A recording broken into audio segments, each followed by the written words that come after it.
চলমান মার্কিন আগ্রাসন নীতি নিয়ে উদ্বিগ্ন বিশ্ব।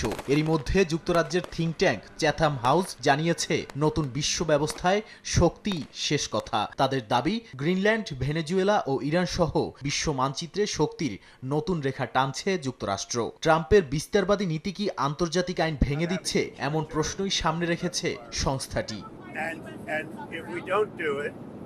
চ্যাথাম হাউসের আন্তর্জাতিক আইন বিশেষজ্ঞ মার্ক ওয়েলার বলছেন, ভেনেজুয়েলায় যুক্তরাষ্ট্রের হামলা ও প্রেসিডেন্ট মাদুরোকে আটক করার কোনো বৈধতা নেই। এটি আন্তর্জাতিক আইনের সরাসরি লঙ্ঘন। ইউরোপের জন্য এটি একটি সতর্ক সংকেত, কারণ বহু বছরের পশ্চিমা মূল্যবোধ থেকে সরে যাচ্ছে যুক্তরাষ্ট্র।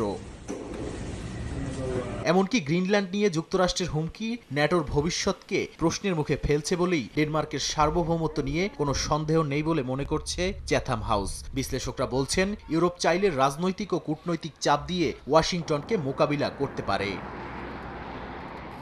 অন্যদিকে ইউক্রেনীয় বিশ্লেষকরা বলছেন, চলমান পরিস্থিতিকে অজুহাত বানিয়ে রাশিয়া ইউক্রেনে আগ্রাসন বাড়াতে পারে। তবে ভেনেজুয়েলার তেল বাজারে এলে তেলের দাম কমতে পারে, আর এতে দুর্বল হতে পারে রাশিয়ার যুদ্ধ অর্থনীতি।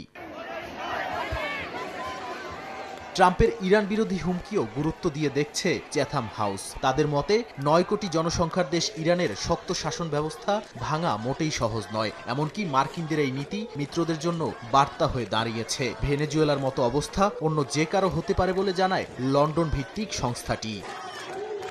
নাদিম মারজান, সময় সংবাদ।